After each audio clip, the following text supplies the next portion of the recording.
നമസ്കാരം. ബിരിയാണി പോലുള്ള heavy foods ഒക്കെ കഴിച്ചതിന് ശേഷം കുടിക്കാൻ പറ്റുന്ന സ്പൈസസ് ഒക്കെ ചേർത്ത നല്ലൊരു സുലൈമാനിയാണ് നമ്മൾ ഇന്ന് തയ്യാറാക്കാൻ പോകുന്നത്. Guys, my name is Shan Geo and welcome to the video. 2 പേർക്ക് സെർവ് ചെയ്യാൻ പറ്റുന്ന അളവിലാണ് ഞാനിവിടെ സുലൈമാനി ചായ ഉണ്ടാക്കാൻ പോകുന്നത്. അതിനായിട്ടൊരു പാനിലേക്ക് 2 കപ്പ് വെള്ളം ഒഴിക്കുക. പിന്നീട് സ്റ്റൗ ഓൺ ചെയ്ത ശേഷം ഇതിലേക്ക് 4 ഇഞ്ച് നീളമുള്ള കറുവാപ്പട്ടയുടെ കഷ്ണം 2ആയിട്ട് മുറിച്ചതാണിത്. കറുവാപ്പട്ട ഇതുപോലെ അല്പം കൂടുതൽ വേണം. ഇത് വെള്ളത്തിലേക്ക് ചേർക്കുക. അതോടൊപ്പം തന്നെ ഇതിലേക്ക് പഞ്ചസാര 1.5 ടേബിൾ സ്പൂൺ മുതൽ 2 ടേബിൾ സ്പൂൺ വരെ നിങ്ങളുടെ ആവശ്യാനുസരണം ചേർക്കുക.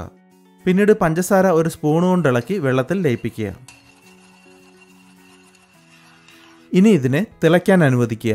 കറുവാപ്പട്ട കൂടാതെ ഗ്രാമ്പു, ഏലക്ക, ഇഞ്ചി, നാരങ്ങാനീര് തുടങ്ങിയവയൊക്കെ ചേർത്തിട്ടുള്ള പലതരത്തിലുള്ള സുലൈമാനികളുണ്ട്.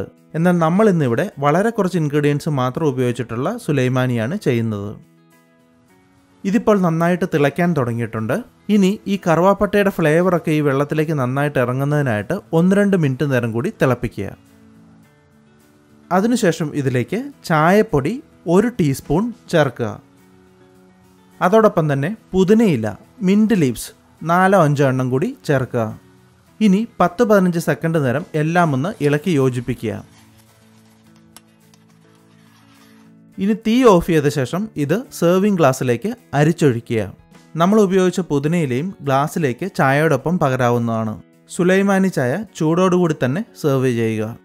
പലതരത്തിലുള്ള സുലൈമാനി ഉണ്ടെങ്കിലും ഈ സുലൈമാനി റെസിപ്പി നിങ്ങൾക്ക് ഇഷ്ടപ്പെട്ടു എന്ന് വിചാരിക്കുന്നു.